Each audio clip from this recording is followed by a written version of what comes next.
এই ছাত্রদের মধ্যে রাজনীতি ঢুকায় দেখা যায় ছাত্রদের মধ্যে একটা মিথ্যার আশ্রয় নেওয়া, জোর করে ক্ষমতা দখল করা, অন্যায় করা, হ্যাঁ, ক্ষমতার প্রভাব দেখানো, তাদের দ্বারা সর্বোচ্চ শিক্ষায় শিক্ষিত যারা, হ্যাঁ, বিশ্ববিদ্যালয়ের চ্যান্সেলর পর্যন্ত আজকে অপমানিত হচ্ছে, লাঞ্ছিত হচ্ছেন। একটা ছাত্র তার বিশ্ববিদ্যালয়ের চ্যান্সেলরকে ধমক দিচ্ছে, সরাসরি টেবিলে বাড়ি দিয়ে ধমক দিচ্ছে। এটা কত ন্যাক্কারজনক ঘটনা। তাদের দেহ, তাদের রক্ত মাংস সব হবে ইন্ডিয়ান অথবা পাকিস্তানি অথবা বাংলাদেশি, কিন্তু তাদের চিন্তা চেতনা হবে ইংরেজদের মতো। তো আমাদের ঠিক একই অবস্থা হয়েছে। আমরা আমাদের রাজনীতি, আমাদের অর্থনীতি, আমাদের বিচার নীতি সবকিছু আমরা পশ্চিমা দর্শন অনুযায়ী অথবা ব্রিটিশ শাসন ব্যবস্থা অনুযায়ী আমরা সাজিয়ে নিয়েছি। ইসলামের পক্ষে কথা বলা এটাও তো আমার তাদের হিসাবে গণতান্ত্রিক রাইটসেরই অংশ। এখানে প্রবলেমটা কোথায়? মূল প্রবলেমটা হচ্ছে তারা ইসলামকে সহ্য করতে পারে না, ইসলাম ফোবিয়া। হ্যাঁ, ইসলাম বাদ দিয়ে সবকিছু পক্ষে কথা বলা যাবে, কোনো সমস্যা নেই, কিন্তু ইসলামের পক্ষে কথা বললেই সেটা হয়ে যাবে মৌলবাদ, সেটা হয়ে যাবে চরমপন্থা এবং অগণতন্ত্র, সেটা হয়ে যাবে অগণতান্ত্রিক তাদের হিসাবে। এই যে বিশাল যজ্ঞ সৃষ্টি করে এই নির্বাচন ব্যবস্থার কোনো প্রয়োজন ছিল না। কত কোটি টাকা নষ্ট হয়েছে এর পিছনে, কত কোটি টাকা নষ্ট হয়েছে, এটা কোনো প্রয়োজন ছিল না। আসমান জমিন সবকিছু যিনি সৃষ্টি করলেন, যিনি আমাদের সবাইকে সৃষ্টি করলেন, যিনি রিজিক দিচ্ছেন, সবকিছু দিচ্ছেন, তিনি যে বিধান দিয়েছেন সেই বিধান কোনো সময়ের জন্য অবাস্তবায়নযোগ্য বা অকার্যকর এটা বলার কোনো সুযোগ নাই। ইমানই থাকবে না যদি কেউ বলে, তার ইমানই থাকবে না। 5ই আগস্টের পূর্বে সারা বাংলাদেশ জুড়ে ছাত্রদের একটা বড় দাবি ছিল যে ছাত্র রাজনীতি নিষিদ্ধ করতে হবে। আত্মাহারিক টিভি, ওহির আলোয় উদ্ভাসিত জীবনের জন্য। আসসালামু আলাইকুম রহমতুল্লাহি ওয়া বারাকাতুহু, নাহমাদুহু ওয়া নুসাল্লি আলা রাসূলিহিল কারীম, আম্মা বাদ। দর্শক মণ্ডলী, অতি সম্প্রতি বাংলাদেশে বড় বড় বেশ কয়েকটি ঘটনা ঘটে গেল। তার মধ্যে ডাকসু এবং জাকসু নির্বাচন হয়ে গেল। সেই নির্বাচন নিয়ে সারা দেশে অনেক আলাপ আলোচনা হলো। এই সমস্ত বিষয়গুলো নিয়ে আজকের আত্মাহারিক টিভির সৌজন্যে সময়ের সংলাপ। আপনাদের সঙ্গে আছি আমি আবু রায়হান। আমাদের সাথে আজকের অতিথি হিসাবে আছেন হাদিস ফাউন্ডেশন শিক্ষা বোর্ডের সম্মানিত চেয়ারম্যান ডক্টর আহমদ আবদুল্লাহ সাকিব। আসসালামু আলাইকুম ওয়া রাহমাতুল্লাহি ওয়া বারাকাতুহু। ওয়ালাইকুম আসসালাম ওয়া রাহমাতুল্লাহি ওয়া বারাকাতুহু। আমাদের সাথে আরও আছেন বাংলাদেশ আহলে হাদিস যুব সংঘের সম্মানিত সভাপতি শেখ শরীফুল ইসলাম মাদানী। আসসালামু আলাইকুম ওয়া রাহমাতুল্লাহি ওয়া বারাকাতুহু। ওয়ালাইকুম আসসালাম ওয়া রাহমাতুল্লাহি ওয়া বারাকাতুহু। আমরা আমাদের দুজন অতিথিকে স্বাগত জানাচ্ছি আমাদের আজকের এই পর্বে। সম্মানিত দর্শক মণ্ডলী, আপনি এই ঢাকা বিশ্ববিদ্যালয়ের জাতীয় সংসদ নির্বাচন নিয়ে কীরকম মনোভাব পোষণ করেন? এটা দিয়ে ইসলামের কোনো উপকার হবে কিনা, অথবা এটা দিয়ে ইসলামের আলাদা কোনো দাওয়াত দেওয়ার ক্ষেত্র তৈরি হবে কিনা, সামনে রাজনৈতিক নেতৃত্ব তৈরি হবে কিনা, এ সমস্ত বিষয়গুলো নিয়ে আপনি কেমন মনোভাব পোষণ করেন সেটা অবশ্যই কমেন্টে জানাবেন, যেন অন্য ভাইয়েরা আরও দেখতে পারে। সেজন্য অধিক হারে শেয়ার করবেন এবং শেষ পর্যন্ত আমাদের সঙ্গে থাকবেন। জানাবেন কে কোন স্থান থেকে আমাদের সঙ্গে আছেন। আমরা শুরু করছি আজকের পর্বটি। আজকের পর্বের প্রথম প্রশ্ন দিয়ে আমাদের প্রথম জিজ্ঞাসা হচ্ছে হাদিস ফাউন্ডেশন শিক্ষা বোর্ডের সম্মানিত চেয়ারম্যান ডক্টর আহমদ আবদুল্লাহ সাকিব স্যারের কাছে। প্রশ্ন হচ্ছে যে অতি সম্প্রতি যেই ডাকসু কিংবা জাকসুর যে নির্বাচনটা হয়ে গেল, সেটা নিয়ে সারা দেশে আমরা অনেক তোলপাড় দেখলাম এবং এটা নিয়ে মিডিয়া অনেক রকমভাবে এটা প্রচার করলেন। এই জায়গাতে আপনার অবস্থানটা কীরকম, কিংবা আপনি ব্যাপারটা কীভাবে দেখছেন? বিসমিল্লাহ, আলহামদুলিল্লাহ, ওয়াসসালাতু ওয়াসসালামু আলা রাসূলিল্লাহ ওয়া আলা আলিহি ওয়া সাহবিহি ওয়া মান ওয়ালা। ধন্যবাদ জানাচ্ছি আত্মাহারিক টিভিকে এবং আত্মাহারিক টিভি সমাজের সঞ্চালককে। প্রথমে যে প্রশ্নটি করা হলো ডাকসু এবং জাকসু নির্বাচন সম্পর্কে, এ বিষয়ে আমরা যেটা দেখলাম সারা বাংলাদেশে মাশাআল্লাহ এটা নিয়ে একটা যে তোলপাড় হলো, কোনো জাতীয় নির্বাচনও এত তোলপাড় হয় কিনা আল্লাহ ভালো জানেন। সারা দেশের ফোকাস ছিল ডাকসু এবং জাকসু নির্বাচন, যদিও এটা স্রেফ একটা ছাত্রদের প্রতিনিধিত্বমূলক একটা ব্যবস্থাপনা শুধুমাত্র। এটা নিয়ে এত হই হুল্লোড়, এত হই হাঙ্গামা, এটা হওয়ার কোনো প্রশ্নই আসে না। কিন্তু বাংলাদেশের জাতীয় রাজনীতিটা এমনই হয়ে গেছে যে সব কিছুর মধ্যে এখানে রাজনীতি ঢুকে গেছে, এবং তারই ফলশ্রুতিতে আজকে আমরা এমন একটি দৃশ্যের সম্মুখীন হলাম। এক্ষেত্রে আমি যে বিষয়টি বলতে চাইবো যে ডাকসু এবং জাকসু নির্বাচনে দুটো জিনিস আমরা সম্ভবত মানুষকে বেশি আকর্ষণ করেছে। মানে আগামী নির্বাচন যেহেতু সামনে হচ্ছে ফেব্রুয়ারি মাসে, সেই ফেব্রুয়ারি মাসে একটা ড্রেস রিহার্সাল যেন এখানে হলো, অর্থাৎ মানুষ বুঝতে চেয়েছে যে কাদের জনসমর্থনটা বেশি, সেটা সম্ভবত তাদের বেশি মনোযোগ কেড়েছে বলেই মিডিয়ার এত তৎপরতা ছিল। তো যাই হোক, এক্ষেত্রে আমরা যেটা দেখেছি যে বর্তমানে দুইটা বড় বড় দল আছে, একটা হচ্ছে ইসলামী ঘরানার, আর একটা হচ্ছে সেকুলার পুরোপুরি না হলেও সেকুলারের দিকে সেকুলারিজমের দিকে ধাবিত একটা দল। তো দুটো দলের মধ্যে আসলে কার জনসমর্থনটা বেশি সেটাই মনে হয় এখানে মানুষের দেখার বিষয় ছিল। তা আমরা দেখেছি যে ইসলামী ভাবধারার যে দলটি ইসলামী ছাত্র শিবির তারাই নিরঙ্কুশভাবে দুই জায়গাতেই বিজয় লাভ করেছে এবং আমভাবে যেটা মনে হয়েছে যে এই দলটির পিছনে মানুষের যথেষ্ট জনসমর্থন রয়েছে অথবা ইসলামের প্রতি মানুষের একটা আগ্রহ বৃদ্ধি পেয়েছে, দুটোই হতে পারে। সামগ্রিকভাবে আমি যেটা বলতে চাইবো যে ইসলামী ছাত্র শিবিরের যে জয়টা, এই জয়টা মূলত আসলে বিগত যে ফ্যাসিবাদের একটা দীর্ঘ সময় অতিবাহিত হয়েছে এদেশের জনগণের উপর দিয়ে। তো মানুষ সেখান থেকে বাঁচতে চেয়েছে, মানুষ সেটাকে নতুন করে আর দেখতে চায়নি। দ্বিতীয়ত আরেকটা যে ধর্মনিরপেক্ষ দল রয়েছে তাদের চাঁদাবাজি এবং তাদের দুর্নীতিতে মানুষ অতিষ্ঠ। তারা চায় না যে এই ধরনের চাঁদাবাজি বা দুর্নীতির রাজনীতি আবার ফিরে আসুক। এই জন্য মন্দের ভালো হিসাবে ইসলামী ছাত্র শিবিরকে তারা ভোট দিয়েছে বলে আমরা মনে করি। এছাড়া এটাও কারণ হতে পারে মানুষের মধ্যে আলহামদুলিল্লাহ ইসলামের প্রতি একটা যথেষ্ট ভালোবাসা বৃদ্ধি পেয়েছে, আস্থা বৃদ্ধি পেয়েছে। তো সেক্ষেত্রে তুলনামূলক ইসলামের দিকে অগ্রসর দল হিসাবে ইসলামী ছাত্র শিবিরকে তারা বেছে নিয়েছে। তো দুনিয়াবী দৃষ্টিকোণ থেকে আমরা মনে করি এটা নিঃসন্দেহে আমরা এটা ইতিবাচক দৃষ্টিতে দেখতে চাই। কারণ এর আগে আমরা দেখেছি যে দলই ধর্মনিরপেক্ষ যে কোনো দলই যখন ক্ষমতায় গেছে তারা ক্যাম্পাস নিয়ে যে ধরনের রাজনীতি করেছে এটা কোনো মনুষ্যত্বের রাজনীতি না। তারা ছাত্রদেরকে জিম্মি করে তাদের সমস্ত রাজনৈতিক স্বার্থ সেখানে হাসিল করার চেষ্টা করেছে। তো সেটার বিপরীতে আমার মনে হয় যে এটা একটা ইতিবাচক পরিবেশ তৈরি করবে। কারণ ইসলামী ছাত্র শিবির তারা ইসলামী ভাবধারার দল হিসেবে পরিচিত, আদর্শিক জায়গায় তারা কিছুটা হলেও অন্য দলের তুলনায় তারা এগিয়ে আছে। সেক্ষেত্রে হয়তোবা সেই আগের সেই ফ্যাসিস্ট কালচারটা কিছুটা হলেও কম থাকবে। দ্বিতীয় যে বিষয়টি এখানে আমাদের আলোচনার বিষয় হতে পারে সেটি হচ্ছে যে ইসলামী ছাত্র শিবিরের এই জয়টাকে আমরা এটাকে ইসলামের দিকে এগিয়ে যাওয়ার একটা সুবর্ণ সুযোগ হিসেবে গ্রহণ করব কিনা বা ইসলামের বিজয় হিসেবে দেখব কিনা, আমরা এটা পরিষ্কারভাবে বলতে চাই যে ইসলামী ছাত্র শিবিরের এই জয়টা সম্পূর্ণ একটা দুনিয়াবী বিষয় এবং তারা ইসলাম প্রচারের জন্য বা ইসলামী আদর্শ প্রতিষ্ঠার জন্য তারা এই ধরনের এই রাজনীতি তারা করছে না বা তারা এই ধরনের কোনো ইশতেহারও পেশ করে নাই। তারা ছাত্রীদের অধিকার নিয়েই কথা বলেছে যেভাবে অন্য ধর্মনিরপেক্ষ দলগুলো কথা বলে। তুলনামূলকভাবে যেহেতু আদর্শিকভাবে তারা এগিয়ে আছে সেজন্য তারা বেশি ভোট পেয়েছে। কিন্তু এটাকে কেন্দ্র করে আমরা যেন এটা না বুঝে বসি যে তাদের মাধ্যম দিয়ে ইসলামের কোনো উপকার সাধিত হতে যাচ্ছে। কারণ আজকে আমরা দেখেছি যে ইসলামী ছাত্র শিবির তারা ইসলামী নাম তাদের দলের নামের সাথে যুক্ত আছে, কিন্তু আদর্শিক জায়গায় তারা বারবার ইসলামের সাথে আপোষ করতে ধর্মনিরপেক্ষতাবাদের সাথে তারা বারবার আপোষ করতে বাধ্য হয়েছে, যদিও তারা বলছে আমরা ইসলামী দল। এবং তারা কিন্তু নিজেরা ইচ্ছাকৃতভাবে করেছে বলে এটা আমরা মনে করি না, বরং প্রচলিত পরিবেশ, ধর্মনিরপেক্ষ পরিবেশ, গণতান্ত্রিক পরিবেশ তাদেরকে বাধ্য করেছে এই অন্যায়ের সাথে আপোষ করতে। তারা ফ্রি মিক্সিং করেছে একদম হরহামেশা, যেটা দেখে মানুষ মনে করছে এটাই বোধহয় ইসলাম, এটাই বোধহয় আধুনিক ইসলাম, এটাই বোধহয় মডারেট ইসলাম। এই চিন্তা কিন্তু মানুষের মাথায় ঢুকে যাচ্ছে। তো একদিক দিয়ে এটা কিন্তু ইসলামের জন্য একটা বড় ক্ষতির কারণও হতে পারে। শিবির, ইসলামী ছাত্র শিবির যেহেতু এই পন্থায় সাফল্য পেয়েছে, তারা তাদের প্যানেলে হিন্দু ঢুকিয়েছে, তাদের প্যানেলে নন হিজাবি মহিলা ঢুকিয়েছে এবং সামগ্রিক পরিবেশটা এমনই দেখিয়েছে যে কোনো সেকুলার দলের মতো তাদের সাথে তাদের তেমন কোনো পার্থক্য নেই।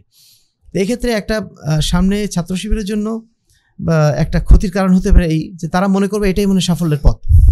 ফলে জাতীয় রাজনীতিতে যখন তারা ভোট চাইবে মানুষের কাছে তখনও তারা একই অবস্থান গ্রহণ করবে, আরও মডারেট হওয়ার চেষ্টা করবে। ফলে প্রচলিত সেকুলার দলের সাথে তাদের আর কোনো পার্থক্য খুঁজে পাওয়া যাবে না। আচ্ছা, এটা একটা বড় সমস্যা হতে পারে। আর দ্বিতীয় সমস্যা হতে পারে যে তারা আরও বেশি মডারেট হয়ে যাবে, আরও বেশি মডারেট হতে থাকবে। অনেকেই মনে করতে পারেন যে না, তারা তো ব্যক্তিগতভাবে সালাত আদায় করে, তারা ব্যক্তিগতভাবে অনেক প্র্যাকটিসিং, তারা মহিলাদের দিকে তাকায় না, এ ধরনের অনেক বিষয় কিন্তু সামনে আসছে।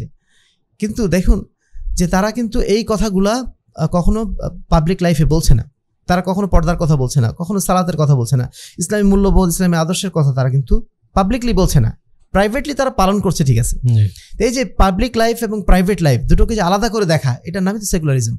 সেকুলারিজম তো এটাই চায় তুমি মসজিদে বসে যা খুশি করো, এটা আমার দেখার বিষয় নয়। কিন্তু পাবলিক লাইফে, রাষ্ট্রীয় জীবনে, সামাজিক জীবনে যখন আসবে তখন তোমার ধর্ম নিয়ে কথাবার্তা বলার কোনো প্রয়োজন নেই। তো এই যে সেকুলারিজমটা সুপ্রতিষ্ঠিত করা, এটা আমাদের ইসলামপন্থীদের মাধ্যম দিয়েই একটা মানে পথ দেখানোর একটা মনে হয় একটা অবস্থান বা ব্যবস্থা তৈরি হয়ে গেল বলে মনে হচ্ছে। এটা আমাদের আশঙ্কার জায়গা। তো সেই জায়গা থেকে আমরা এটুকু বলবো যে এটা নিঃসন্দেহে ইসলামের বিজয় নয়, এবং দুনিয়াবী দৃষ্টিকোণ থেকে, দিনের দৃষ্টিকোণ থেকে এটা আমরা কখনোই পজিটিভ দৃষ্টি দেখব না। কারণ ইসলামী রাজনীতি কখনো এটা না, বা ইসলামী আদর্শকে লঙ্ঘন করে ইসলাম প্রতিষ্ঠার চেষ্টা বা ইসলামী দল হিসেবে নিজেকে দেখানো, সবগুলোই মানুষের কাছে এক সময় দ্বিচারিতা বা প্রতারণা হিসাবে দেখা যেতে পারে। জাযাকাল্লাহু খায়রান। আমরা আপনার মাধ্যমে মৌলিক যে বিষয়গুলো জানতে পারলাম। আমরা আশা করি যে এখান থেকেই মোটামুটি আমাদের দর্শকদের জন্য এই নির্বাচন কেন্দ্রিক যে ধোঁয়াশাগুলো আছে সেগুলো পরিষ্কার হবে ইনশাআল্লাহ। আমরা পরবর্তীতে আসতে চাইব আমাদের বাংলাদেশ আলাদা যুব সংঘের সম্মানিত সভাপতি মহোদয়ের কাছে। আমাদের প্রশ্নটা হচ্ছে যে যেহেতু ইসলামী একটি দল বা ইসলামী দল সমর্থন করে এরকম ব্যক্তিরা সেখানে বিজয় লাভ করলেন, ওই দৃষ্টিকোণ থেকে ছাত্রদের মধ্যে ইসলামী দাওয়াত দেওয়াটা এখন আগের চাইতে সহজ হবে কিনা, বা তাদের মধ্যে দাওয়াতি কার্যক্রম করাটা পথটা সুগম হবে কিনা, আপনি কি মনে করছেন? আলহামদুলিল্লাহ, ওয়াসসালাতু ওয়াসসালামু আলা রাসূলিল্লাহ ওয়া বাদ। সম্মানিত দর্শক শ্রোতা মণ্ডলী, সর্বপ্রথম আমরা আজকের সঞ্চালক সাহেবকে ধন্যবাদ জানাচ্ছি একটা গুরুত্বপূর্ণ প্রশ্ন উত্থাপন করার জন্য। তো তিনি যে প্রশ্ন করেছেন যে আজকে ইসলামপন্থীদের জয়, হ্যাঁ, এতে আমাদের বিশ্ববিদ্যালয়, কলেজ, ইউনিভার্সিটিগুলোতে যেগুলোতে হচ্ছে, জয়লাভ করতেছে, সেগুলোকে ইসলামের দাওয়াত দেওয়া সহজ হবে কিনা। প্রথমত আমাদের ডক্টর আহমদ আবদুল্লাহ সাকিব ভাইয়ের কথা শুনেই বলি যে আসলে তাদের যে জয়, ইসলামপন্থীদের জয়, এটা কি আসলে ইসলামের বিজয় বলে আখ্যায়িত করব, নাকি একটা রাজনৈতিক দলের বিজয়? অবশ্যই যদি আমরা পর্যালোচনা করি তাহলে বোঝা যাবে যে এটা ইসলামের বিজয় নয়, বরং একটা রাজনৈতিক দলের বিজয়। কারণ যারা নির্বাচনে দাঁড়িয়েছে তারাও কিন্তু জনগণের সামনে কথা বলেনি যে আমরা ইসলাম কায়েম করার জন্যই আমরা নির্বাচনে, ইলেকশনে দাঁড়াইলাম, আপনারা আমাদেরকে ইসলাম কায়েমের জন্য সহযোগিতা করবেন, এই জন্য আমাদেরকে ভোট দেন। এটা তারা বলেনি, এই ইশতেহার পেশ করেনি। বরং একটা ক্যাম্পাসে সুন্দর পরিবেশ তৈরি করা হবে বা নিরাপত্তা দেওয়া হবে, এই ধরনের ইশতেহার তারা পেশ করেছেন। এবার যারা ভোট দিয়েছে তারাও কিন্তু সবাই কেউই এই উদ্দেশ্যে ভোট দেয়নি যে এদেরকে ভোট দিলে ইসলাম কায়েম হবে। কারণ যারা ইসলাম নিজেরাই মানে না তারাও কিন্তু ভোট দিয়েছে, যারা অনেক বেপর্দা নারী তারাও কিন্তু তাদেরকে ভোট দিয়েছে। এতটুকু চাওয়া যে হয়তোবা অন্যান্য যে যারা সংগঠন করছে তাদের থেকে হয়তোবা তারা কিছুটা ভালো, মন্দের ভালো আর কি। কারণ অন্যান্য সংগঠনগুলো দেখা যাচ্ছে যে যেভাবে প্রকাশ্যে চাঁদাবাজি, যেভাবে প্রকাশ্যে হত্যা, খুন, রাহাজানি এগুলো করছে, তাতে অন্যান্য সংগঠনের উপরে কিছুটা হলে আস্থা হারিয়ে তারা এই পথটা বেছে নিয়েছে যে হয়তোবা এরা মন্দের ভালো হবে বা এদের মাধ্যমে আমরা একটা নিরাপত্তা লাভ করতে পারবো, এই আশা রেখে কিন্তু তারা করেছেন।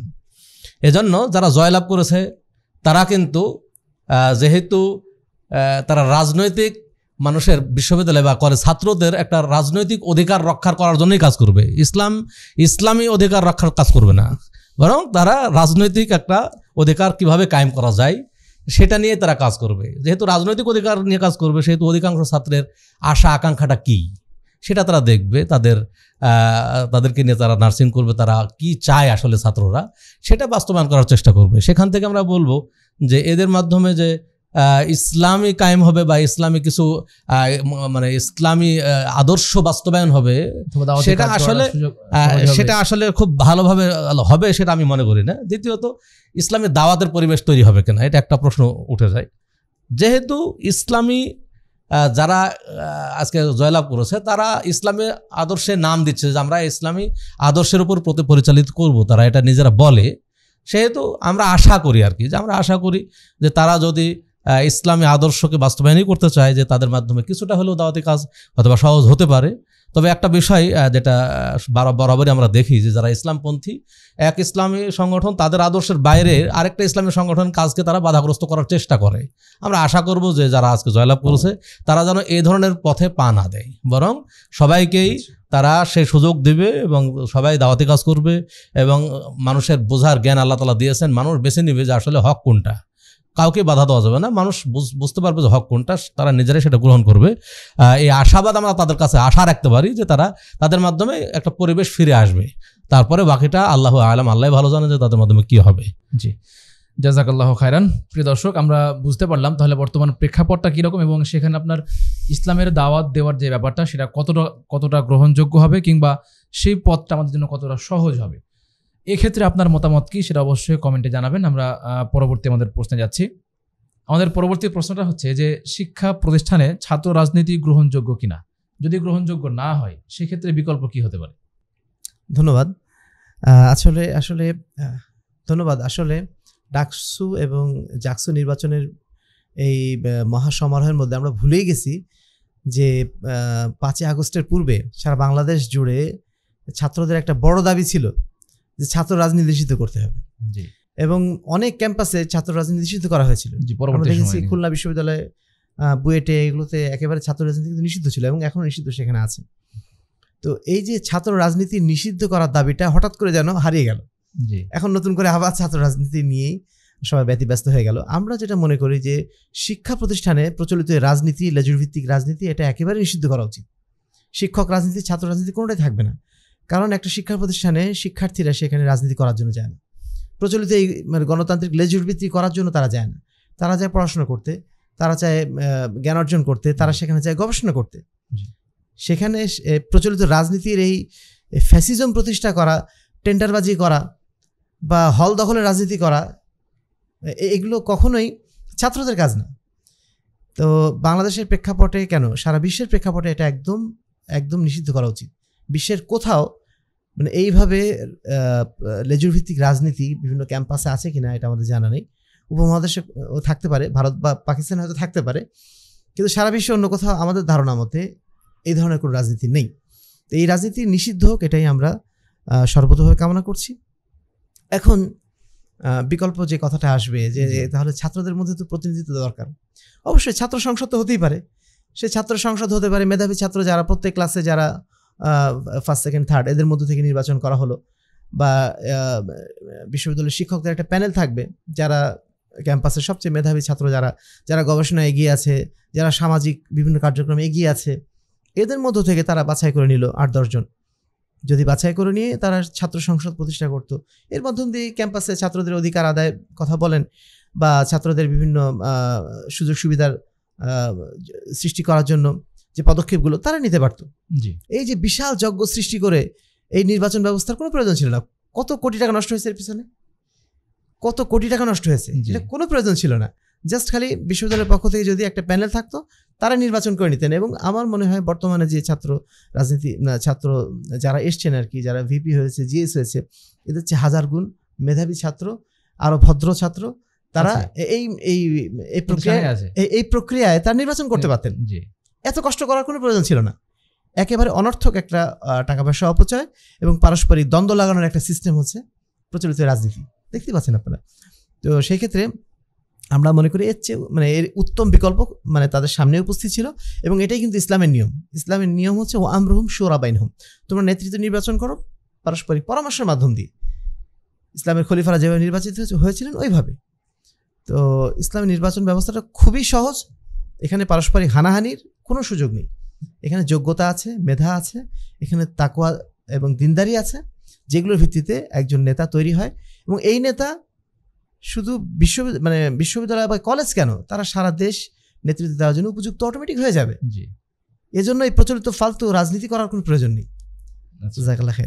এখানে আরেকটা আমার পক্ষ থেকে একটু যোগ করি যে আজকে এই ছাত্র রাজনীতির ফলে আসলে আমরা কি পাচ্ছি, যেখানে ছাত্রদেরকে শিক্ষা দেওয়া হবে, আদর্শ শিক্ষা দেওয়া হবে, সেখানে এই ছাত্রদের মধ্যে রাজনীতি ঢুকায় দেখা যায় ছাত্রদের মধ্যে একটা মিথ্যার আশ্রয় নেওয়া, জোর করে ক্ষমতা দখল করা, অন্যায় করা, হ্যাঁ, ক্ষমতার প্রভাব দেখানো, এই আদর্শগুলো কিন্তু তাদের মধ্যে ঢুকিয়ে দেওয়া হচ্ছে। এমনকি দেখেন আজকে এই ছাত্র রাজনীতির ফলে, এই রাজনীতি করার কারণে যারা রাজনীতি করছে ছাত্ররা, তাদের কাছে তাদের দ্বারা সর্বোচ্চ শিক্ষায় শিক্ষিত যারা, হ্যাঁ, বিশ্ববিদ্যালয়ের চ্যান্সেলর পর্যন্ত আজকে অপমানিত হচ্ছে, লাঞ্ছিত হচ্ছেন। একটা ছাত্র তার বিশ্ববিদ্যালয়ের চ্যান্সেলরকে ধমক দিচ্ছে, সরাসরি টেবিলে বাড়ি দিয়ে ধমক দিচ্ছে। এটা কত ন্যাক্কারজনক ঘটনা। আসলে এটা তো ছাত্রদের কোনো আদর্শ হতে পারে না। তাহলে মানে আদর্শচ্যুত হচ্ছে ছাত্ররা রাজনীতির ফলে চরমভাবে। জি, জাযাকাল্লাহু খাইরান। আমাদের পরবর্তী প্রশ্নটা হচ্ছে শেখ শরীফ ইসলাম মাদানির কাছে। আমরা শুনছিলাম যে সেকুলার ছাত্র সংগঠনগুলোর কথা, তো এই ক্ষেত্রে যারা ইসলামপন্থী ছাত্র আছে কিংবা যারা ইসলাম প্র্যাকটিস করে, তাদের কেমন ভূমিকা রাখা প্রয়োজন, তাদের কেমন প্রস্তুতি রাখা প্রয়োজন? এক্ষেত্রে জাযাকুমুল্লাহ খাইরান। এক্ষেত্রে বলবো যে যেহেতু যারা সেকুলার সংগঠন, তারা সাংগঠনিকভাবে তারা তাদের আদর্শ বাস্তবায়ন করার চেষ্টা করছে। এখন তাদের মোকাবেলায় আমরা কি করতে পারি? যারা ইসলাম কায়েম করতে চায়, যারা ইসলামী আদর্শ প্রতিষ্ঠা করতে চায়, তাদের করণীয় হলো যে আল্লাহ তাআলা বলছেন ওয়াজাদিলহুম বিল্লাতি হিয়া আহসান, তোমরা মোকাবেলা করো, মন্দের মোকাবেলা করো ভালো দিয়ে। তাহলে আমরা ভালো দিয়ে, তারা যেমন সেকুলার সংগঠন করছে, আমরা ইসলামী সংগঠন করব। হ্যাঁ, যেহেতু ঐক্যবদ্ধ শক্তি তারা তৈরি করেছে হকের বিপরীতে, অতএব এই বাতিল মোকাবেলা করার জন্য মানে আমাদেরকে তৈরি করতে হবে কি, বাতিল মোকাবেলা করার জন্য আমরা তৈরি করব ইসলামী মানে শক্তি, মানে ঐক্যবদ্ধ শক্তি। তো সংগঠন তৈরি করতে হবে আমাদের। এখন প্রশ্ন আসবে যে সংগঠন যদি তৈরি করতে হয়, তো যারা ইসলামপন্থী, যারা ইসলামের নাম নিয়ে সংগঠন করছে, তারাই তো যথেষ্ট ছিল, আমরা আবার আলাদাভাবে করার দরকার কি? হ্যাঁ, তাহলে তো জামাত ইসলাম বা ছাত্র শিবির এদেরকে দিয়েই তো যথেষ্ট ছিল, তাদের সাথে আমাদের যোগ দিলেই হয়। তো এখানে দেখা যাচ্ছে যে ছাত্র শিবির বলেন না জামাত ইসলাম বলেন, তারা যদিও ইসলামের নাম নিচ্ছে, কিন্তু আসলে ইসলামী মানে ইসলাম কায়েমের জন্য তারা কাজ করছে না, বরং তারা ক্ষমতা দখলের জন্যই কাজ করছে। মূলত মূল টার্গেট হলো ক্ষমতা। কিন্তু যারা আমরা ইসলাম কায়েম করতে চাই, তাদের মূল টার্গেট হলো যে আমরা ইসলাম কায়েম করব। রাসূল সাল্লাল্লাহু আলাইহি সাল্লাম কখনোই ক্ষমতা অর্জন করতে চাননি, প্রথমে ইসলাম কায়েম করতে চেয়েছেন। ইসলাম কায়েম মানে তাওহীদ কায়েম। হ্যাঁ, দিন কায়েম মানে হলো তাওহীদ কায়েম। আজকে দেখেন সর্বত্র যেভাবে শিরক বিদআতের সয়লাব, সেখানে আমাদের ক্ষমতা দখল করে যদি আমরা বলি যে এই শিরক সব বন্ধ করো, মাজার সব বন্ধ করো, তাহলে কিন্তু বন্ধ হবে না, এটা সম্ভব নয়। হ্যাঁ, বা যদি আমরা ক্ষমতায় দখল করেই, আজকে যারা ক্ষমতা দখল করলো বা বিশ্ববিদ্যালয়ে ডাকসু নির্বাচিত হলো যারা, তারা যদি ক্ষমতায় বসে বলে যায় সব মেয়ের অবশ্যই বোরকা পড়তে হবে, তারা কি সম্ভব? এটা বরং কালকে তারা আন্দোলনে নামবে। যদি আজকে এই ঘোষণা দেওয়া হয়, কালকে আন্দোলনে নামবে। তো এর জন্য কি করা দরকার? এর জন্য করা দরকার যে আমরা ক্ষমতা নয়, মূলত আমরা আদর্শ প্রচার করব। আসলে তাদেরকে বুঝাইতে হবে, দাওয়াত দিতে হবে যে আসলে আপনারা যেভাবে চলছেন বেপরদায়, এটা ইসলাম সমর্থন করে না। হ্যাঁ, ইসলাম সমর্থন করে না, বরং এর পরিণাম হলো জাহান্নাম। এটা যখন বুঝাইতে সক্ষম হবে, তখন নিজেই মানবে, তাকে আমার জোর বল প্রয়োগ করতে হবে না, নিজের থেকেই সে গ্রহণ করবে।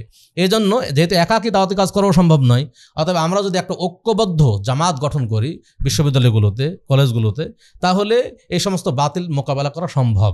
কিন্তু যখনই ইসলামের নাম নিয়ে আমি আবার সেকুলারদের সাথে মিশে যাব, তখন কিন্তু তারাই বলবে কই আপনারা ইসলামের নাম নেন, আপনারা ইসলামে বলছেন যে ইসলাম কায়েম করেন, আপনারা তো নিজেরাই এই সমস্ত মানে বাতিলের সাথে আপনারা গান ভাসিয়ে দিয়েছেন বা তাদের সাথে মিশ্রিত হয়ে গেছেন। তো এটা বললে তখন এই দাওয়াতের প্রভাব পড়বে না। তখনই দাওয়াতের প্রভাব পড়বে যখন আমার কথার সাথে কাজের মিল থাকবে। আমি যা বলছি তা আমি নিজে পালন করতেছি এবং আমি কখনোই বাতিলের সাথে আপোষ করছি না। কিন্তু যখন বাতিলের সাথে আপোষ করে আমি দাওয়াত দেব, তখন এই দাওয়াত মানুষ গ্রহণ করবে না। এই জন্য আমাদের বাতিল সাথে আপোষ মুক্ত হয়ে, আপোষ না করে আমরা যদি একটা সংগঠন কায়েম করতে পারি, এর মাধ্যমে ইনশাআল্লাহ বাতিলের মোকাবেলা করা সম্ভব এবং এই সমস্ত সেকুলার সংগঠন যারা এই কাজগুলো করছে তাদের মোকাবেলা আমাদের করা সম্ভব হবে ইনশাআল্লাহ। জাযাকাল্লাহু খায়রান।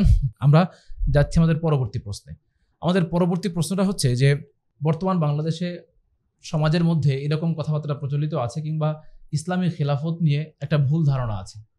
এই ক্ষেত্রে শিক্ষা প্রতিষ্ঠানের কিংবা মিডিয়ার যে ভূমিকাগুলো আছে, এগুলোকে আপনি কিভাবে দেখছেন? অনেক ধন্যবাদ। প্রশ্নটা একটু ক্রিটিক্যাল, যে আসলেই ইসলামী খেলাফত বা ইসলামী রাজনীতি নিয়ে বাংলাদেশের জনমানুষের মধ্যে একেবারে ধারণা নেই বললেই চলে। তো এই কারণে কোনো দলের নাম ইসলামী দেখলেই তারা সেখানে ভোট দিতে চলে যায়, মনে করে যে তারা ইসলামী রাজনীতি হয়তো করছে। আসলে বাংলাদেশের পরিমণ্ডলে গণতান্ত্রিক রাজনীতিতে যারা জড়িত আছেন তারা কেউ ইসলামী রাজনীতি করছেন না। ইসলামীর নাম আছে তাদের, কিন্তু তারা গণতান্ত্রিক রাজনীতি করছেন। জি। তো গণতান্ত্রিক রাজনীতি, ইসলামী রাজনীতি সম্পূর্ণ মানে দুইমুখী। আমাদেরকে এটুকু জানতে হবে, এটুকু ধারণা আমাদের রাখতে হবে যে প্রচলিত রাজনীতি যেটা, এটা মূলত মধ্যযুগের জন লক নামে যে রাষ্ট্রবিজ্ঞানী, তার মাধ্যম দিয়ে মূলত এসেছে এবং তার মূল দর্শন ছিল যে ধর্মনিরপেক্ষতাবাদ। ধর্ম একদিকে থাকবে আর রাষ্ট্রের জায়গায় থাকবে। প্রত্যেক নাগরিকের একটা ব্যক্তিগত অধিকার থাকবে, নিরাপত্তার জায়গা থাকবে, ব্যক্তি স্বাতন্ত্র্যবাদ থাকবে। ব্যক্তি যেটা চায় আইনের মধ্যে যতটুকু বৈধ আছে সে ইচ্ছা মতো সব কিছু করতে পারবে। এই সুযোগটা দেওয়ার জন্যই রাষ্ট্র। এটাকেই মানে আধুনিক রাষ্ট্র ব্যবস্থা বলা হয়, যেখানে জনগণই সার্বভৌম ক্ষমতার অধিকারী, যেখানে আইন রচনা করবে জনগণই এবং সব কিছু হবে জনগণ কেন্দ্রিক। এখানে কোনো ধর্মকেন্দ্রিক, কোনো আদর্শ কেন্দ্রিক কোনো সিস্টেম আসবে না। এটা হচ্ছে জন লকের থিওরি এবং সেই থিওরি অনুযায়ী কিন্তু বর্তমানে এই গণতান্ত্রিক যে সিস্টেম এটা চলছে। তো এইখানে একজন ইসলামপন্থী যতই তিনি ইসলামের নাম লাগাক না কেন, তাকে অবশ্যই সেই রাজনীতির কাছে মাথা নত করেই, গণতান্ত্রিক রাজনীতির কাছে মাথা নত করে রাজনীতি করতে হচ্ছে। এটা কখনো ইসলামী রাজনীতি না। প্রথমত এটা আমাদের স্পষ্ট ধারণা রাখতে হবে। দ্বিতীয়ত আমাদেরকে বুঝতে হবে যে ইসলামী খেলাফতের যে ধারণা, ইসলামী খেলাফতে আল্লাহ রাব্বুল আলামিন তিনি হচ্ছেন আমাদের বিধানদাতা, তার কাছে আমাদের মাথা নত করতে হবে। আল্লাহই সার্বভৌম ক্ষমতার অধিকারী এবং তার বিধান অর্থাৎ পবিত্র কোরআন এবং সহিহ হাদিস অনুযায়ী রাষ্ট্র চলবে, সেটাই সংবিধান। তো এটা এক জিনিস, আর ইসলামী প্রচলিত গণতান্ত্রিক রাজনীতি দুটো কখন এক হতে পারে? কখনো এক না। তো এটা জানার পরে আমাদের আরেকটা যে বিষয়টা জানা প্রয়োজন সেটা হচ্ছে যে আসলে বাংলাদেশের জনগণ এত অজ্ঞ কেন, এই বিষয়টা নিয়ে এত অস্পষ্ট ধারণা কেন, কারোর মানে কনসেপ্টটা ক্লিয়ার না কেন? এর পিছনে সবচেয়ে বড় দুটো কারণ আমরা বলি। একটা হচ্ছে আমাদের শিক্ষা ব্যবস্থা, আর একটা হচ্ছে আমাদের মিডিয়া। আমাদের শিক্ষা ব্যবস্থা ডক্টর কুদরতি খোদার শিক্ষা ব্যবস্থা, ধর্মনিরপেক্ষতাবাদী শিক্ষা ব্যবস্থা। এখানে আপনি আল্লাহর নাম কোথাও খুঁজে পাবেন না। আকায়েদ ফিকহের নামে সামান্য কিছু শিক্ষা দেওয়া হয়, কিন্তু ওইটা হচ্ছে ফোর্থ সাবজেক্টের মতো। ওইটা কোনো মানুষের বেসিক ধারণা ইসলাম সম্পর্কে তৈরি করে না। ফলশ্রুতিতে আমরা দেখি যে অন্যান্য যে সমস্ত বইগুলো আছে, বাংলা হোক ইংরেজি হোক, সেখানে সে সমস্ত বইতে আদর্শের কোনো শিক্ষা দেওয়া হয় না। বিজ্ঞান, সেখানে তো কিছুই শিক্ষা দেওয়া হয় না। বিজ্ঞানে অনেক কিছু শিক্ষা দেওয়া হচ্ছে, ফিজিক্স কেমিস্ট্রি সব কিছু শিক্ষা দেওয়া হচ্ছে। একজন মানুষ কীভাবে জন্মগ্রহণ করে, পৃথিবী কীভাবে সৃষ্টি হলো, দিন কীভাবে হচ্ছে, রাত কীভাবে হচ্ছে, দুনিয়ার সমস্ত কিছু শিক্ষা দেওয়া হচ্ছে। কিন্তু কখনো একটা হরফ বলা হয় না যে এটা কে ঘটাচ্ছেন, এই জিনিসগুলো কে ঘটাচ্ছেন, এ বিষয়ে সামান্য একটা ওয়ার্ড ইউজ করা হয় না। কখনই বলা হয় না যে সব কিছুর মূলে আছেন আল্লাহ রাব্বুল আলামিন, সব কিছুর মূলে আছেন একজন সত্তা যিনি সব কিছু পরিচালনা করছেন। কখনো এটা কেউ বলবে না। বিপরীতে শেখানো হচ্ছে কি বিবর্তনবাদ শেখালে লাভ কি? তারা জানে যে এটা একদম একটা বাতিল মতবাদ, কিন্তু এটা শেখালে অন্তত পক্ষে আল্লাহকে যেন স্বীকার করতে না হয়, এই জন্য তারা মানে ওইদিকে গেছে। বিগ ব্যাং তত্ত্ব নিয়ে আসছে, যে মহাবিস্ফোরণ, এই সমস্ত তত্ত্বের মাধ্যম দিয়ে তারা মানে শুধুমাত্র এটাই প্রমাণ করতে চাচ্ছে যে আল্লাহ বলে কিছু নেই। এটাই হচ্ছে আমাদের বিজ্ঞানের উদ্দেশ্য, আমাদের ভূগোল পড়ানোর উদ্দেশ্য, আমাদের সবকিছুর উদ্দেশ্য হয়ে যাচ্ছে আল্লাহ থেকে মানুষকে দূরে সরানো। ফলে একজন ছাত্র সে অনার্স পাস করছে, মাস্টার্স পাস করছে, সে বুয়েট থেকে পাস করছে, বিভিন্ন বিশ্ববিদ্যালয় থেকে বড় বড় ডিগ্রি নিয়ে বের হচ্ছে, কিন্তু তাদের মধ্যে ইসলামের কোনো আদর্শ আমরা খুঁজে পাই না। ইসলাম সম্পর্কে প্রাইমারি কোনো ধারণাও তাদের থাকে না। ইসলামের যে একটা রাষ্ট্র ব্যবস্থা আছে, ইসলামের যে একটা বিচার ব্যবস্থা আছে, আইন ব্যবস্থা আছে, প্রশাসন আছে, সে সম্পর্কে তারা একেবারেই বেখবর। ইসলাম যে পৃথিবীকে 1000 বছর ধরে শাসন করেছে, 1200-1300 বছর শাসন করেছে একটানা, তারা এটা জানেই না। ইসলামের ইতিহাসগুলো তারা হারিয়ে ফেলেছে। আর দ্বিতীয়ত মিডিয়া এখন পশ্চিমা মিডিয়া, তারা তাদের ধ্যান ধারণা মানুষকে প্রচার করে শোনাচ্ছে। ফলশ্রুতিতে আমাদেরকে তারা বিনোদনের মধ্যে ডুবিয়ে রাখছে। মিডিয়া মানে বিনোদনের মধ্যে ডুবিয়ে রেখে তারা আমাদের চিন্তা চেতনা, আমাদের সেই আদর্শিক মূল্যবোধ, আমাদের সেই জিহাদি জাজবা সবকিছু নষ্ট করে ফেলে দিয়েছে। ফলশ্রুতিতে আমরা মুসলিম হওয়া সত্ত্বেও শতভাগ বেখবর ইসলাম সম্পর্কে। এর পিছনে আমরা ওই লর্ড মেকলের সেই ভাষ্যটা আবার স্মরণ করতে পারি। তিনি যাওয়ার সময় বলেছিলেন যে আমরা এমন একটা শিক্ষা ব্যবস্থা এখানে দিয়ে যাব, যে শিক্ষা ব্যবস্থার মাধ্যম দিয়ে মানুষ এখানে জাতিগতভাবে তাদের দেহ, তাদের রক্ত মাংস সব হবে ইন্ডিয়ান অথবা পাকিস্তানি অথবা বাংলাদেশি, কিন্তু তাদের চিন্তা চেতনা হবে ইংরেজদের মতো।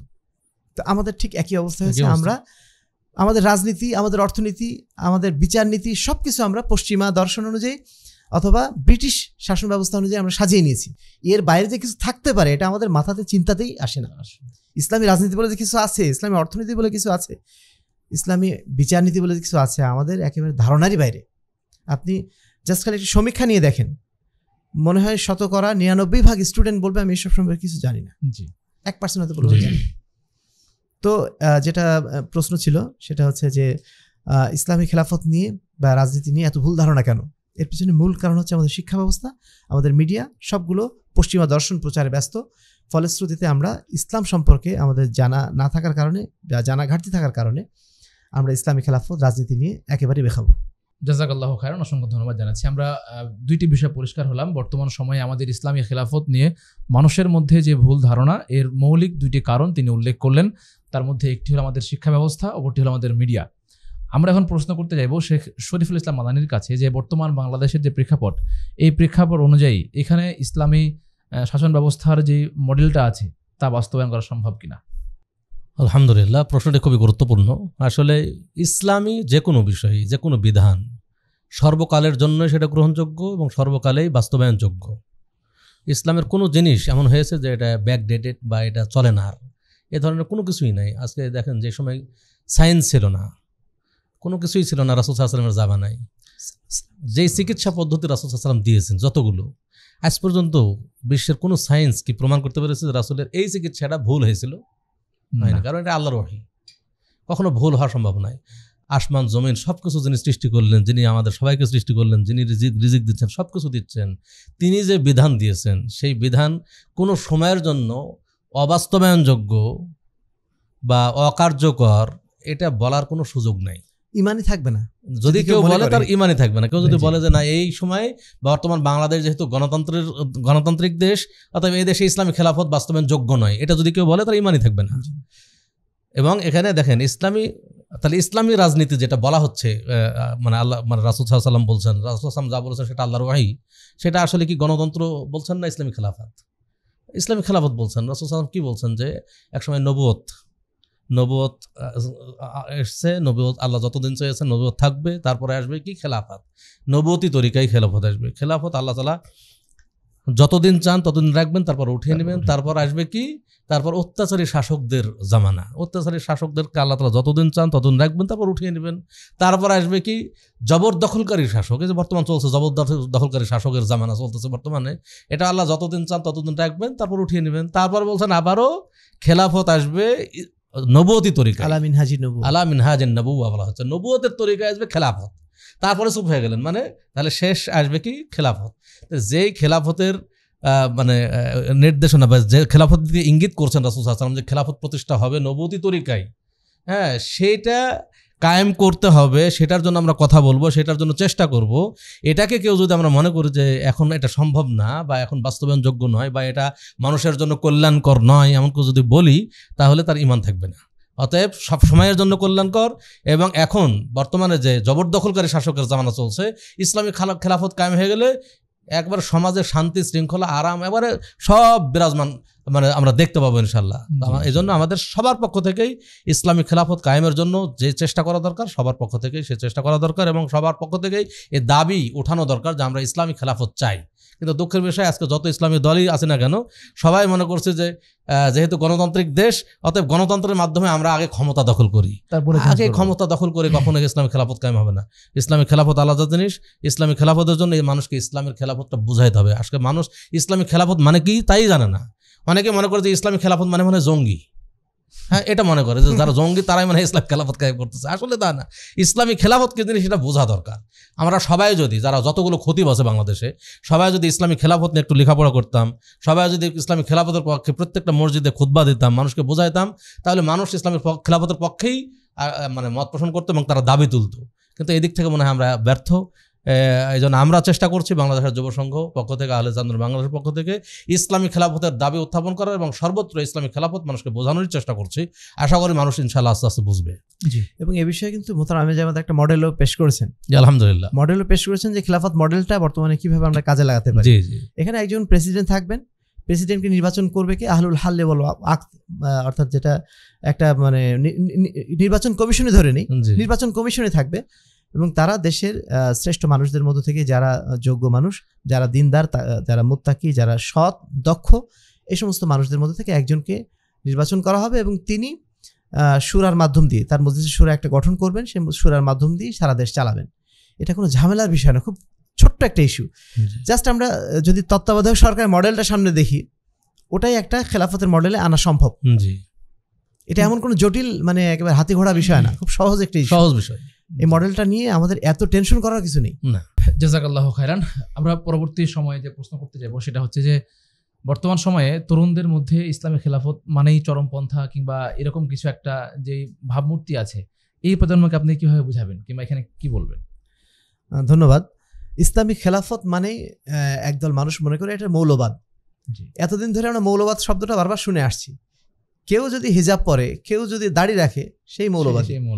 অথচ গণতান্ত্রিক তাদের যে ভ্যালুস, তারা যে ভ্যালু ক্রিয়েট করছে, তাতে হচ্ছে প্রত্যেক মানুষ নিজ নিজ ইচ্ছা অনুযায়ী জীবনযাপন করবে, এতে কেউ কাউকে বাধা দিতে পারবে না। অথচ এই গণতন্ত্রীরাই আবার বলছে যে না, দাড়ি রাখলে মানে সে হচ্ছে মৌলবাদী। কেউ যদি ইসলামী খেলাফতের পক্ষে কথা বলে, সে মৌলবাদী। কেন? একটা গণতান্ত্রিক পরিবেশে গণতান্ত্রিক ভ্যালুজ অনুযায়ী আমি যদি ইসলামী খেলাফতের পক্ষেও কথা বলি, আমাকে মৌলবাদী বা অন্য কিছু বলার সুযোগ আছে? না। এটা আমার মৌলিক মানে বেসিক রাইট যে আমি বলতে পারি, এটা আমার মত প্রকাশ করতে পারি। আমি মত প্রকাশের স্বাধীনতা আছে, কিন্তু ইসলামী খেলাফতের পক্ষে কথা বলার স্বাধীনতা নাই। বিষয়টা এমন হয়ে গেছে। জি মাদ্রাসার ছাত্ররা তারা ঢাকা বিশ্ববিদ্যালয়ের ছাত্র হতে পারবে না, এতদিন ধরে এরকম সিস্টেম ছিল। জি জাহাঙ্গীরনগর বিশ্ববিদ্যালয়ের ছাত্র হতে পারবে না কেন? তারা গণতান্ত্রিক রাইটস তারাই কিন্তু হরণ করছে, তাদের ভ্যালুজ অনুযায়ী তারাই কিন্তু এই রাইটগুলো হরণ করছে, অথচ তারা আবার উল্টা আমাদেরকে বলছে আমরা নাকি মৌলবাদী। এমনকি বর্তমানে যারা সেকুলার দলটা আছে বর্তমানে, তারাও বলছে যে গণতান্ত্রিক শক্তি না থাকলে অগণতান্ত্রিক শক্তি নাকি এখানে এসে আসর করবে। অর্থাৎ ইসলামের পক্ষে যারা কথা বলবে তারা হচ্ছে অগণতান্ত্রিক শক্তি। কেন? ইসলামের পক্ষে কথা বলা এটাও তো আমার তাদের হিসাবে গণতান্ত্রিক রাইটসেরই অংশ। জি তো এখানে প্রবলেমটা কোথায়? মূল প্রবলেমটা হচ্ছে তারা ইসলামকে সহ্য করতে পারে না, ইসলাম ফোবিয়া। হ্যাঁ, ইসলাম বাদ দিয়ে সবকিছু পক্ষে কথা বলা যাবে, কোনো সমস্যা নেই, কিন্তু ইসলামের পক্ষে কথা বললেই সেটা হয়ে যাবে মৌলবাদ, সেটা হয়ে যাবে চরমপন্থা এবং অগণতন্ত্র, সেটা হয়ে যাবে অগণতান্ত্রিক তাদের হিসাবে। তো যাই হোক, এই ক্ষেত্রে আলহামদুলিল্লাহ এখন পরিবেশ কিন্তু অনেক সুন্দর একটা পরিবেশের দিকে যাচ্ছে। ইসলামের প্রতি মানুষের যথেষ্ট এখন আগ্রহ বাড়ছে, সচেতনতা বাড়ছে। আমাদের তরুণদের মধ্যে বিশেষ করে ইসলামের প্রতি একটা সচেতনতা বাড়ছে, যেটা আমরা দেখছি প্রত্যেক বিশ্ববিদ্যালয়, প্রত্যেক কলেজে এখন একটা দ্বীনি সার্কেল, ইসলামী দাওয়া সার্কেল, সালাফি দাওয়া কর্নার, এই ধরনের নানা ধরনের মানে প্রতিষ্ঠান কিন্তু গড়ে উঠছে, সংস্থা বা সংগঠন গড়ে উঠছে। কারণ কি? দিনের প্রতি একটা সচেতনতা তৈরি হয়েছে। তারা এখন কিন্তু মৌলবাদ শব্দটা শুনলে আগের মতো আতঙ্কিত হয় না, ভয় পায় না। ইসলামী খেলাফত শুনলে আগের মতো মনে করে না যে এটা চরমপন্থীদের কথা। তারা কিন্তু এটা ইতিবাচকভাবে এখন নিচ্ছে। তো এই সুযোগটা আমাদের কাজে লাগাতে হবে, আমাদের তরুণদের কাছে ইতিবাচকভাবে উপস্থাপন করতে হবে যে ইসলামী খেলাফতটা কী জিনিস, ইসলামী বিচার ব্যবস্থার উপকারিতাটা কী হবে, ইসলামী অর্থনীতির উপকারিতাটা কী, জাকাত ব্যবস্থার উপকারিতা কী। এই উপকারিতাগুলো আমাদেরকে জনগণের সামনে উপস্থাপন করতে হবে, যারা আমরা দায়ী ইলাল্লাহ হিসেবে কাজ করছি। বিশেষ করে আমাদের শেখ শরীফ বলছেন যে মসজিদের খতিবদের কথা, মসজিদের খতিবরা কিন্তু সমাজ পরিবর্তনে একজন মানে একটা বিরাট নেয়ামক তারা। কিছুদিন আমরা দেখছি যে ব্যারিস্টার ফুয়াদ নামে একজন ভদ্রলোক, মাশাআল্লাহ খুব চমৎকার কথা বলেছেন তিনি, যে রাজনৈতিক দলগুলোকে লোক ভাড়া করে নিয়ে আসতে হয়, কিন্তু শুক্রবার আসলে আমাদের দেশের মানুষ তারা সেজে গুজে তারা মসজিদে যে মানে নিজে যান ইমামের কাছে কিছু শোনার জন্য, ইমামের কাছে কিছু গ্রহণ করার জন্য। সেই অবস্থায় যদি ইমাম সঠিকভাবে ডেলিভারিটা দিতে না পারেন, সঠিক মেসেজ যদি দিতে না পারেন, সে ব্যর্থতা কিন্তু মানুষের না, ব্যর্থতা হচ্ছে ইমামের। আমাদের যেটা দায়িত্ব, আমাদের ইমাম যারা আছেন, যারা খতিব আছেন, যারা আমরা ইসলাম সম্পর্কে পড়াশোনা করছি, ইসলামের এই মডেলটাকে সুন্দরভাবে মানুষের কাছে প্রেজেন্ট করা। কিন্তু কোনো ইসলামী রাজনৈতিক দলকে আমরা দেখছি না যে ইসলামের এই সৌন্দর্য মানুষের সামনে উপস্থাপন করছে। তারা শুধু গণতন্ত্র প্রতিষ্ঠার জন্য লড়াই করছে, তারা ভোটের জন্য লড়াই করছে, প্রচলিত সেকুলার দলগুলোর মতো। তারা কেউ ইসলামের সৌন্দর্য মানুষের সামনে উপস্থাপন করছে না, ইসলামী বিচার ব্যবস্থার কথা বলছে না, ইসলামী অর্থনীতির কথা বলছে না। তাহলে মানুষ জানবে কিভাবে? এটাকে এখন আমাদের ইতিবাচকভাবে উপস্থাপন করা আমাদের বিশেষভাবে দায়িত্ব। আমরা যারা বিশেষ করে আহলে হাদিসরা আছি, আমরা আহলে হাদিসরা পবিত্র কোরআন এবং সহিহ হাদিসের আমরা নিশান বর্দার হিসেবে নিজেদের মনে করি, ধারক বাহক হিসেবে মনে করি। আমাদের জন্য অন্ততপক্ষে এটা দায়িত্ব যে আমরা যেন ইসলামের এই সৌন্দর্য মানুষের কাছে উপস্থাপন করি। দুঃখের বিষয় হচ্ছে আহলে হাদিস ভাইদের মধ্যেও অনেকে এই বিভ্রান্তির মধ্যে আছেন, তারাও গণতান্ত্রিক রাজনীতির সাথে জড়িত হয়ে যাচ্ছেন। এমনকি তারাও বলে ফেলছেন যারা গণতন্ত্রের বিপক্ষে কথা বলবে তারা হচ্ছে খারেজি। এটা একেবারে একটা অস্বাভাবিক কথাবার্তা। যারা ইসলামের ধারক বাহক, যারা ইসলামের প্রচারক, তারা তো গণতন্ত্রের বিপক্ষে বলবে না, কার বিপক্ষে কথা বলবে? গণতন্ত্র যদি শিরক হয়, শিরকের বিপক্ষে বলবে না, তাহলে আমরা আহলে হাদিস কার বিপক্ষে কথা বলবো? তো সেই কথা বলতে যদি আমাদের খারেজি হতে হয়, এটা তো একেবারে চরম নির্বোধের মতো কথা। তা আমরা আশা করছি যে আমরা পজিটিভলি বিষয়টা ইনশাআল্লাহ উপস্থাপন করতে পারবো, এবং আধুনিক তরুণ সমাজ তারা সচেতন, তারা গ্রহণ করার জন্য প্রস্তুত আছে বলে আমাদের মনে হয়। শুধু আমাদের এখন উপস্থাপন করাটা, এটাই এখন আমাদের জরুরি। জাযাকাল্লাহ খাইর। বারাকাল্লাহ। প্রিয় দর্শক, আমরা বুঝতে পারলাম যে তরুণ প্রজন্মকে এখন আমাদের এগিয়ে আসতে হবে এবং তাদেরকে সঠিক পথে আনার জন্য আমাদেরকে কাজ করতে হবে। অধিকারে বই পুস্তক পড়ার এবং ইসলামী বই পুস্তকগুলোকে সরাসরি নিজে পড়ার একটা পরিবেশ তৈরি করতে হবে, যেন সবাই ইসলামী শিক্ষায় শিক্ষিত হতে পারে। আমাদের এবারের প্রশ্নটা হচ্ছে শেখ শরীফুল ইসলাম মাদানী স্যারের কাছে, যে বর্তমান সময়ে যে ইসলামী দলগুলো আছে তারা জনগণের একটা সমর্থন হারাচ্ছে এই কারণে কিনা যে তারা নিজেদের ইসলামের যে আদর্শগুলো সেগুলো প্রকাশ করছে না, বা ইসলামের যে কথাগুলো সেগুলোকে তারা বলছে না, এইরকম কারণে কিনা? জাযাকুমুল্লাহ খাইরান। আসলে যেটা বললেন, আসলে যারা ইসলামী দল আছে তারা ইসলামের জনগণের সমর্থন হারাচ্ছে প্রকৃত আদর্শের উপর টিকে না থাকার কারণে। আসলে ইস্তেকামাত নাই। যে আমি ইসলামের কথা বলছি, ধরেন আমি মানুষকে সালাতের দাওয়াত দিলাম, তা আমি নিজে সালাত আদায় না করলে মানুষকে আমার দাওয়াত গ্রহণ করবে? কখনো গ্রহণ করবে না। আমি তাওহীদের দাওয়াত দিচ্ছি, মানুষকে বলছে যে আল্লাহকে এক বলে বিশ্বাস করতে হবে, শিরিক থেকে বেঁচে থাকতে হবে। আবার যখন আমি গণতন্ত্রের দিকে দাওয়াত দিচ্ছি, তাহলে কি আমি প্রকারান্তরে মানুষকে মানে শিরকের দিকে দাওয়াত দিচ্ছি না? পুরোটাই কন্ট্রোভার্সিয়াল। জি, তাহলে আমি নিজে যা বলছি তার উপর আমি নিজেই ইস্তেকামত, মানে আমার দৃঢ়তা থাকতে পারছে না, আমার দৃঢ় নই, তাহলে আমার দাওয়াতে কাজ হবে না। এই জন্য ইসলামপন্থী যারা আমরা মনে করি, যারা বিশেষ করে ইসলামী সংগঠন করছি, জামাতবদ্ধ জীবনযাপন করছি, তাদেরকে আদর্শের উপর অটল থাকতে হবে। জি, আদর্শের উপর যতদিন অটল থাকবো ততদিন আল্লাহ সাহায্য আমাদের উপর থাকবে। ইনশাআল্লাহ। যখনই আদর্শচ্যুত হব, যখনই আমি দুনিয়াবি জৌলুসে আমি আকৃষ্ট হয়ে পড়বো, বা সবাই তো ক্ষমতা দখল করে নিচ্ছে, আমাকে ওদিকে দৌড় দিলে যেতে হবে, যখনই আমি এটা করবো না, তখন কিন্তু আমাদের আল্লাহর সাহায্য উঠে যাবে। কারণ আল্লাহ তো আমাদের ইমানের পরীক্ষা নিচ্ছেন সব জায়গায়। আমাদের সামনে এমন কিছু আল্লাহ উপস্থাপন করবেন যে আমি দেখি, মানে আল্লাহ দেখতে চাচ্ছেন যে আমার এই বান্দা দুনিয়াবি জৌলুসের দিকে ধাবিত হয় না আসলেই সে দৃঢ় থাকে। এটা তো আল্লাহ বিভিন্ন, দুনিয়া হচ্ছে দারুল ইমতিহান, হ্যাঁ, পরীক্ষার হল। আমরা পরীক্ষার হলে আছি সবাই, আল্লাহ বিভিন্নভাবে পরীক্ষা নিচ্ছেন। এই পরীক্ষা আমাদের পাশ করতে হবে এবং হক পথে দৃঢ় থাকতে হবে। হক পথে দৃঢ় থাকার কারণে যদি আমি দুনিয়াতে কিছু কষ্ট স্বীকার করতে হয়, সেটা স্বীকার করতে হবে, ত্যাগ স্বীকার করতে হবে, তাহলে দেখবেন যে ইনশাআল্লাহ দুনিয়াতে সম্মানিত হব, আখিরাতে সম্মানিত হব। এবং ইসলামী দলগুলো যদি এই আদর্শের উপর টিকে থাকে, এই ইসলামী দলগুলো আরও শক্তিশালী হবে ইনশাআল্লাহ। শেখ শরীফ মাদানির সাথে যুক্ত করতে চাচ্ছি, খুবই সুন্দর কথা বলেছেন যে আদর্শিক দৃঢ়তা এটাই হচ্ছে আমাদের জন্য সবচেয়ে জরুরি এখন। জি, ইসলামী দলগুলো যদি আদর্শিকভাবে দৃঢ় থাকতো, তারা যদি এই কথা সবাই ঐক্যবদ্ধভাবে বলতে পারতো যে না, আমরা ইসলামী খেলাফত চাই, প্রচলিত গণতন্ত্রের মাধ্যম দিয়ে কখনো শান্তি আসতে পারে না, হানাহানি ছাড়া এই রাজনীতি কোনো ভালো কিছু উপহার দিতে পারে না। ইসলামী খেলাফতের পক্ষে জোর গলায় যদি সবাই আমরা কথা বলতে পারতাম, এদেশে এতদিন ইসলামী খেলাফত প্রতিষ্ঠিত হয়ে যেত। সেই পরিবেশ কিন্তু এখন আছে। জি জি, এমনকি মানে ৫ই আগস্টের পরে যে একটা সুন্দর পরিবেশ তৈরি হলো, এই পরিবেশে ইসলামী দলগুলো তারা মুখ খুলে বলতে পারলো না যে ইসলামী খেলাফত আমরা চাই। এটা একটা সুবর্ণ সুযোগ ছিল, আর কখনো আসবে না। বাংলাদেশের ৫৩ বছরের ইতিহাসে এর চেয়ে উর্বর পরিবেশ আর ছিল না, কিন্তু এই পরিবেশেও তারা কিন্তু বলতে পারলেন না।